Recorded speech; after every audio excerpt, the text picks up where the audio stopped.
On the island of Sodor, it is easy to forget that there are many different modes of transportation, since the railway is the most popular and the most well documented. Where the railway lines don't go, there is a small bus service that runs between the countryside and the surrounding towns all over the island. The services of Bertie, Algy, and other buses help keep Sodor moving along like clockwork.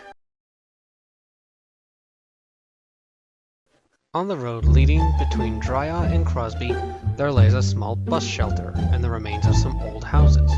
The shelter and the houses had stood there for many years and hadn't been touched for a long time. The buildings were overgrown and falling apart, but whenever Birdie or Algy came up to it, their drivers would stop them so visitors could take pictures of the ruins, and they quickly became a roadside attraction. One hot summer day, Birdie had just finished his last run of the day and was on his way back to the bus depot. As he toiled along, he could feel a growing pain. "Ouch!" he said to himself. "I must have my driver look at it." But he never got the chance. As he drove up the hill toward the old bus shelter, there was an ear-splitting crack. Birdie's driver brought him to a sudden stop on the side of the road and got down to see what had happened. "Your drive shaft has snapped," he said. "You're not going anywhere now." "Bother," Birdie sighed. His driver got out some road triangles to prevent another vehicle from colliding with the stalled bus and went to go telephone for Butch. When he returned, he had bad news. "I'm afraid Butch's garage is closed early for the night, so I guess you'll be stuck here, Bertie." "Oh, joy," Birdie fumed. "I was looking forward to a rest at the depot." His driver hitched a ride home, leaving Birdie all alone on the side of the road. Night came, and Birdie began to feel very lonely. In the weak moonlight, the old bus shelter and ruined buildings looked more sinister as the branches of the bushes moved in the wind, making it look like odd creatures of indistinguishable shape and size were waiting to attack. Birdie shivered at the thought of monsters. He wasn't normally afraid of the dark, but it was mostly what could be in the dark that frightened him the most. A low mist began to form as the temperature dropped. Birdie closed his eyes to try and drift off to sleep, so he could get this long night over with. He had only had his eyes closed for a few moments when he thought he could hear the sound of another vehicle coming down the road. He opened his eyes and looked into the misty night. "Hello? Is someone there?" he called. No reply came. As he watched, a pale white bus rolled up out of the darkness and came to a stop at the old shelter. It hardly made a sound as it stood there in complete silence, as if waiting for passengers. Then as it began to leave, it faded away, like it had never been there. Suddenly came the horrific sound of an automobile crash. The sounds of crying people and twisting metal rang out across the valley. And then, silence. Dead silence. Birdie, in a state of pure terror, closed his eyes tightly and begged for the sun to rise. The next morning, Butch came to tow Birdie to the garage.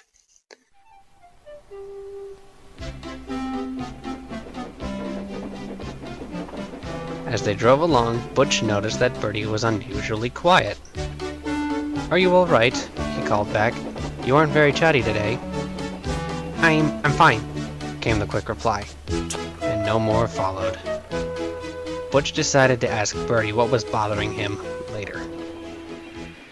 At the garage, Birdie was placed on the lift in preparation to have his broken drive shaft removed and a new one placed in. Caroline sat outside in the yard enjoying the sun. She had just finished having her radiator fixed and was now waiting for her owner to come pick her up.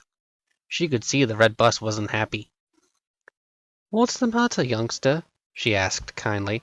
"You look upset, and something in my engine block says it's not your broken drive shaft." Birdie looked over at the old car. He thought Caroline might laugh at him, but he decided to tell her anyway. "Well, Yes, Caroline. There is something bothering me, he said. Tell me then, she said kindly. As Bertie told her about his night, Caroline's cheerful smile fell. Butch almost couldn't believe what he was hearing. Oh dear, Caroline sighed when Bertie had finished telling her his story. I thought he would have moved on by now. Butch looked at her curiously. He? Did you know this bus? He asked. Yes, I did, Caroline said, but before she could explain, her owner returned to take her back home. I'll tell you later at the depot, she said as she drove away. Since Birdie was being repaired, Algy was rostered to take his route over. Algy didn't approve of the extra work. He barely had a moment to rest as he had to rush from stop to stop in order to keep up Birdie's schedule as well as his own. That afternoon, Algy was taking some passengers from Crosby to Dryall. The weather was starting to close in and mist started to form. The sooner Birdie is repaired, the better, he muttered as he struggled up the road. As he came up to the houses, the mist suddenly cleared to reveal a white bus standing in their way. Algy's driver stomped on the brakes and turned the wheel to avoid a rear ending. Algy closed his eyes, anticipating an accident. But all at once, the bus vanished. Algy ran off the road and into the bushes. The passengers were jolted from their seats by the force of the wreck. Suddenly there came the sound of an accident in the fog. The passengers picked themselves off the floor and looked out the windows to see if they could see an accident. But there was no accident on the road. Algy couldn't believe what he'd just seen. That night, when Birdie came back, he was surprised to see Algy's expression. It appeared to be one of fear. Algy, what's wrong? Birdie, he replied. I just saw something impossible. But before he could continue, Caroline rolled into the yard.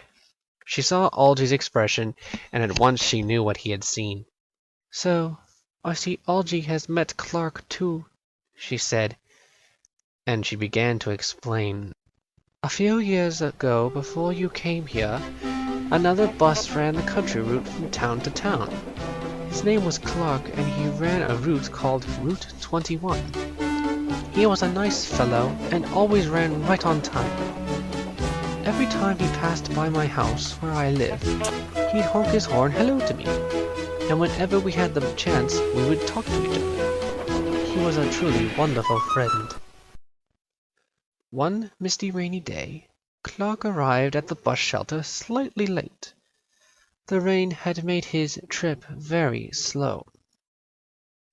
Once the passengers had got on, he drove away, when suddenly a lorry with fuel tanks came roaring down the road in the other direction.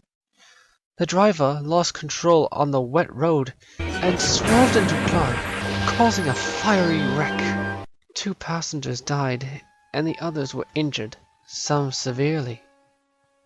Clark didn't make it through his accident. He was scrapped the next day. A few days later, the people living near the accident site heard the sounds of a horrific accident occurring again. They all rushed outside to check, but nothing was there. This continued for months until, fed up by the occurrences, all the people moved away, leaving their houses to ruin. Now whenever the mist rises around the ruins, Clark comes back to repeat his last moments over and over again. Algy and Birdie sat shocked by the story, almost unable to believe a word. But neither of them could deny that they had seen a ghost. You can keep your route, Algy said. I'm never taking that road again.